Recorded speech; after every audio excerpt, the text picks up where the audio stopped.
everybody.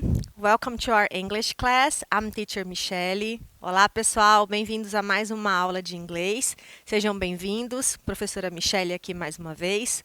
Nosso conteúdo de hoje, nós vamos falar sobre verb tenses. Então, vamos continuar falando de tempos verbais e o nosso foco hoje são nas perfect forms, nas formas perfeitas. Então, nós vamos falar de dois tipos de tempos verbais que seguem esse aspecto, né? Essa tensão que é a tensão perfeita.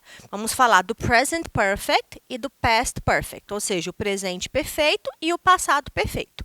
Nosso roteiro de hoje, nós vamos seguir explicando um pouquinho do que são essas formas perfeitas. Vamos falar das duas composições, né, dos dois elementos que compõem os tempos perfeitos, que é o verbo auxiliar to have, mais os verbos principais na forma do particípio passado.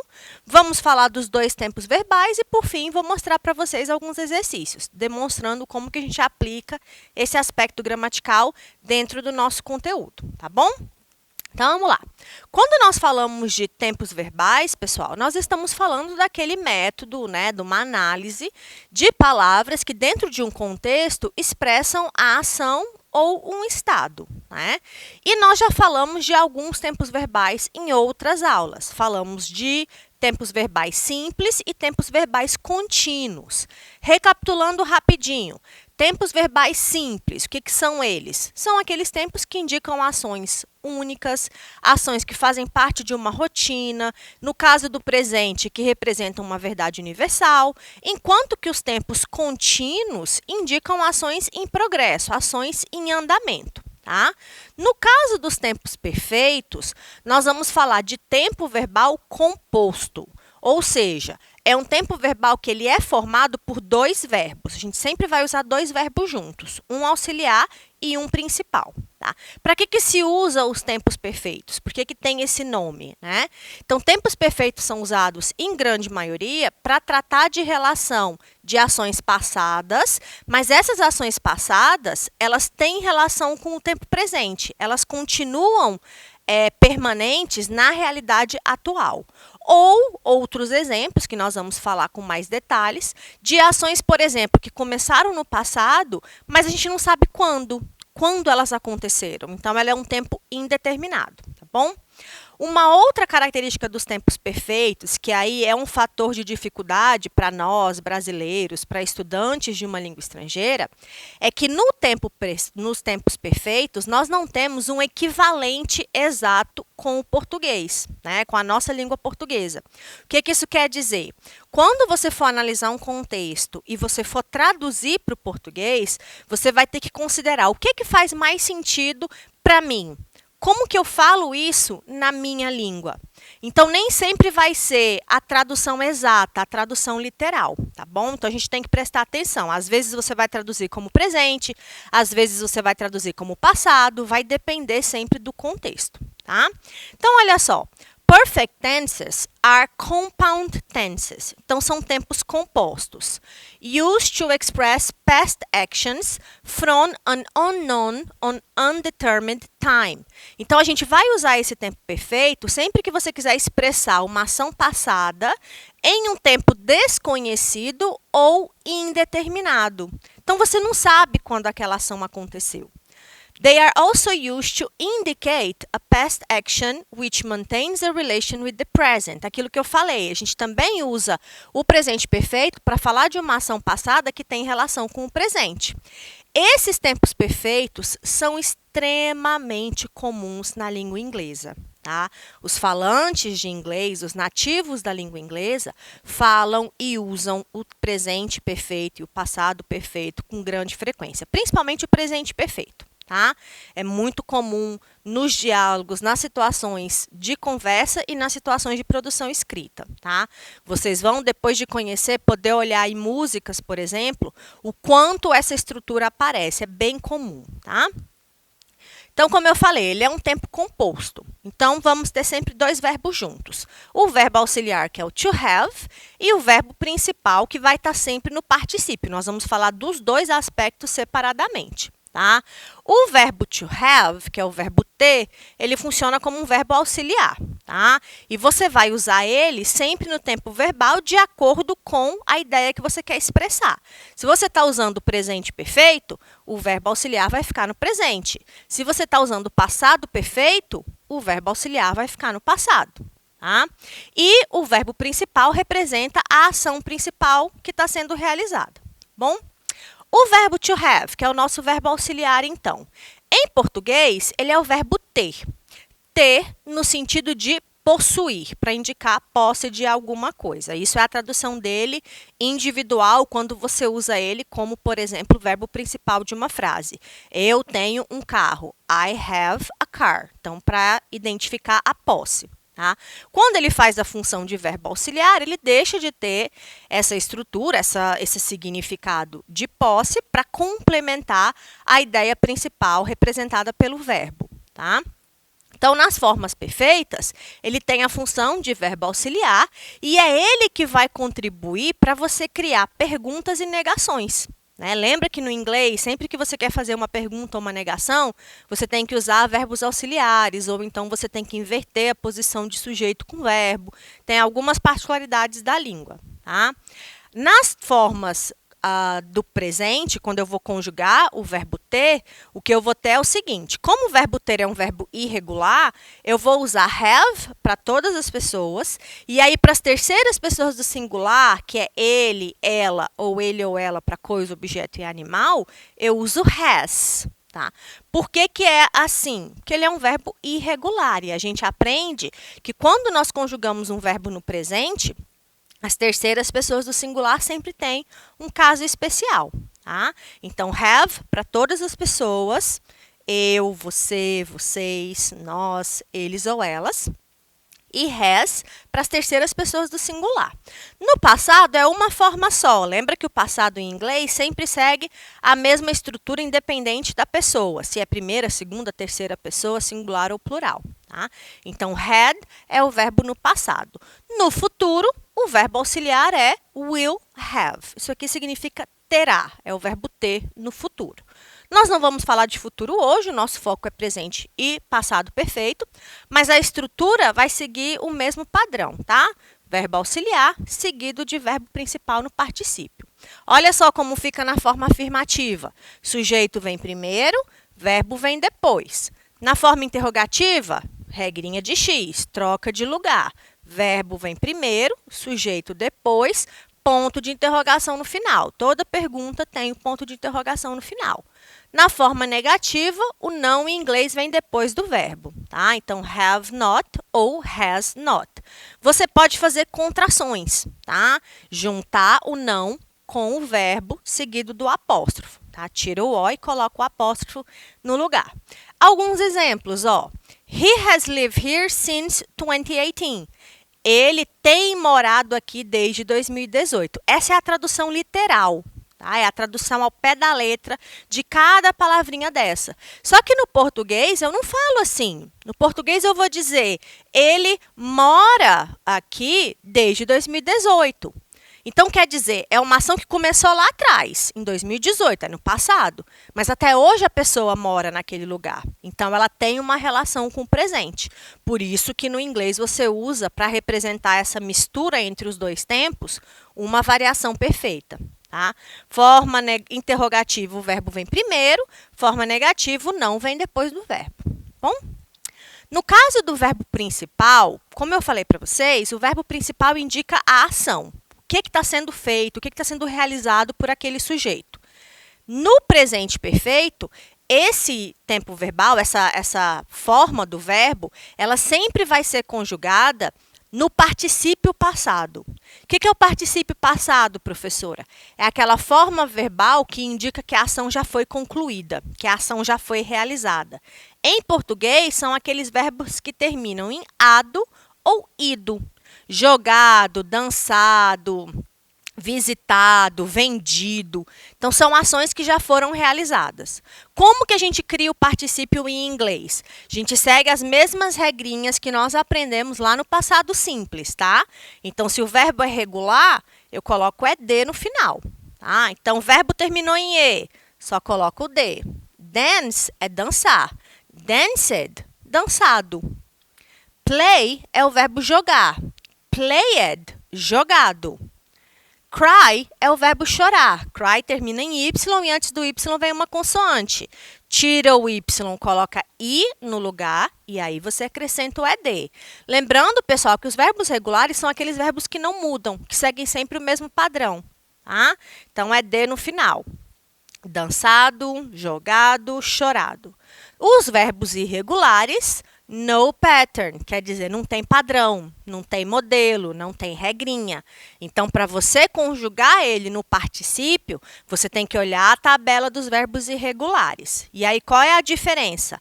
Na segunda coluna, eu tenho passado simples. Na terceira coluna da tabela dos verbos irregulares é que eu tenho particípio.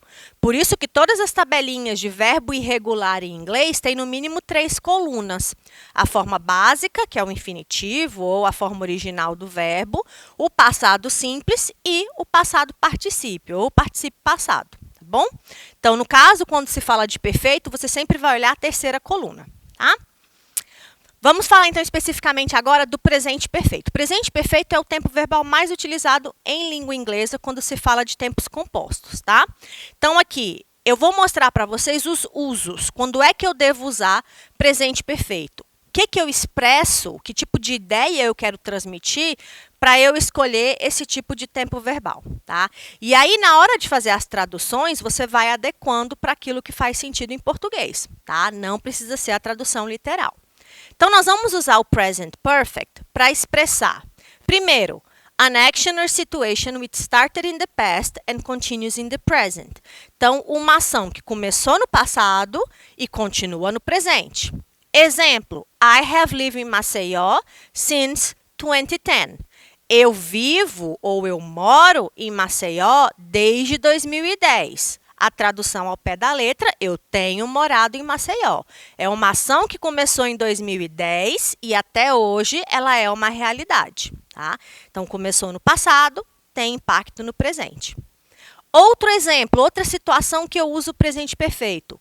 Uma ação passada que aconteceu em um tempo não específico. E aí, atenção, pessoal. Essa é a diferença entre o presente perfeito e o passado simples, tá? Para que eu uso o passado simples? Para indicar uma ação que já aconteceu. Para que eu uso o presente perfeito nesse caso? Para indicar uma ação que já aconteceu. Qual é a diferença? Passado simples eu só uso quando eu sei quando a ação aconteceu, quando ela tem um tempo específico. O presente perfeito não tem especificidade temporal. Você não sabe quando a ação aconteceu. Exemplo, eles compraram um carro novo. Quando eles compraram um carro novo? Não sei, eu sei que eles já compraram, mas eu não sei quando. Então, por isso que você usa essa construção. They have bought a new car. Tá? Então, presente perfeito porque eu não sei quando aconteceu. Outro exemplo muito comum para se indicar o presente perfeito são ações repetidas em um período de tempo. Coisas que fizeram parte da rotina que as pessoas faziam com grande frequência. Então, we have visited Costa Rica several times. Nós visitamos Costa Rica várias vezes. Quer dizer, foram ações realizadas no passado e que tiveram uma recorrência, elas aconteciam com frequência. Ou também posso usar o presente perfeito para indicar uma ação concluída recentemente. E aí, nesse caso, nós sempre vamos ter essa palavrinha aqui, ó, just. Just, no contexto do presente perfeito, indica acabei. Tá? Eu acabei de comprar uma fruta. Então, é algo que acabou de acontecer, é bem recente. Tá? Então, I have just finished my doctoral thesis. Eu acabei de terminar a minha tese de doutorado. É uma ação recente, que foi recém-finalizada. Tá? Palavras-chave do presente perfeito. Palavrinhas que, quando você olha para elas e você encontra dois verbos juntos, você já sabe que é presente perfeito. Since, que significa origem. For, por. Just, acabar de. Ever, já. Yet, ainda ou ainda não, dependendo do contexto, tá? Então, são palavrinhas-chave que fazem essa demarcação de tempo, tá bom? E aí, vocês vão encontrá-las também no presente perfeito. Tá? Olha a estrutura do presente perfeito como é que fica. Nós vamos seguir a mesma orientação a partir do verbo auxiliar. Tá? Como no presente perfeito eu tenho um tempo composto de verbo auxiliar e verbo principal, a minha estrutura segue esse mesmo padrão. Forma afirmativa começa pelo sujeito, verbo auxiliar, verbo principal no particípio e o complemento, que é o restante da frase. Forma negativa começa pelo sujeito, o verbo auxiliar, o não em inglês, que é o not, o verbo principal no particípio e o complemento. E na forma interrogativa, regrinha de X, troca de lugar. Verbo auxiliar vem primeiro, sujeito, verbo principal no particípio passado. Observem que aqui eu coloquei have e has, porque é você que vai decidir pelo sujeito, tá? Se o sujeito é plural, primeira pessoa, você usa have. Se o sujeito é pessoa, terceira pessoa do singular, aí você usa has, tá? Exemplos. Have you ever eaten bacuri? Você já comeu bacuri? Está perguntando se você já fez isso no passado. Quando? Não sei, não tem especificidade. We never had a car. Nós nunca tivemos um carro. This is the most boring film I ever seen. Esse é o filme mais entediante que eu já vi. My father has just arrived from work. Meu pai acabou de chegar do trabalho. Então, são ações que já aconteceram, que fazem parte de um passado, mas não têm um tempo específico, tá? Já no caso do passado perfeito, o passado perfeito é menos comum do que o presente perfeito, tá? O passado perfeito nós vamos usar sempre que a gente quiser expressar uma ação passada que aconteceu antes de uma outra ação passada. Professora, como assim? Tá? Vou mostrar para vocês exemplo. When I arrived at the bus station, the bus had already left. Quando eu cheguei na estação de ônibus, o ônibus, já tinha partido. Então, são duas ações passadas, entenderam? Uma ação é, eu cheguei na estação, né? Eu cheguei no ponto, eu cheguei no terminal. A outra ação, o ônibus foi embora.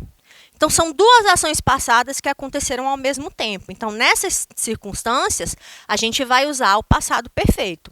Outro exemplo, eu já tinha terminado o almoço quando os meus amigos chegaram.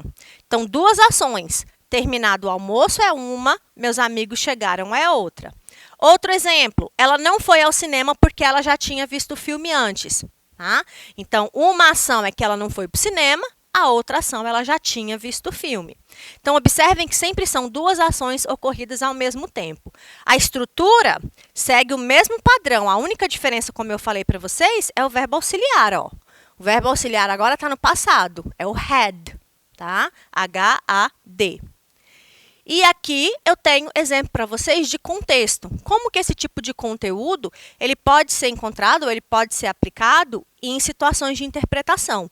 Você vai encontrar ele dentro de textos, sempre vai ser uma composição perfeita, né? Uma composição composta, formada por dois verbos, um verbo auxiliar e um verbo principal, e aí vai pedir para que você analise o texto. Então, por exemplo, nessa situação, eu tenho um texto que fala sobre life in the 90s. Então, está falando sobre a vida aos 90 anos, tá? Então, falando sobre a vida de pessoas que já atingiram essa idade. E aí, ele vai colocando que é um grupo da Bretanha, ou seja, né, da Grã-Bretanha. Coloque, tem algumas expressões destacadas, Haven't been, have not. Então, são have not had, não tinha tido. Então, são expressões que têm essa construção do presente perfeito, tá bom? E aí, para vocês responderem, considerando o texto, nós temos, de acordo com a pesquisa mencionada no texto, homens têm mais probabilidade de chegar aos 90 anos. O texto destaca, women, que são mulheres. Então, não é letra A. 50% de mulheres de 90 anos ficam até 5 anos sem visitar hospitais. Quando eu analiso o texto, ele coloca para mim que, na verdade, essas mulheres que já atingiram a idade, elas não precisam, elas não têm essa necessidade, porque elas fazem um acompanhamento periódico. 2 terços das mulheres mantêm contato regular com os médicos. Quando eu analiso aqui pelo texto, o que é que me chama a atenção? Da pesquisa que foi feita, encontraram que metade delas não precisa ir ao hospital durante 5 anos. E 2/3 não precisa de contato com o médico, porque elas são saudáveis, elas praticam atividade física, elas se alimentam bem. Tá bom? Pessoal, na aula de hoje nós trabalhamos com esses tempos verbais, esses tempos compostos, o presente e o passado perfeito. Tá bom? Cuidem-se, fiquem bem e até a próxima videoaula. Bye, bye!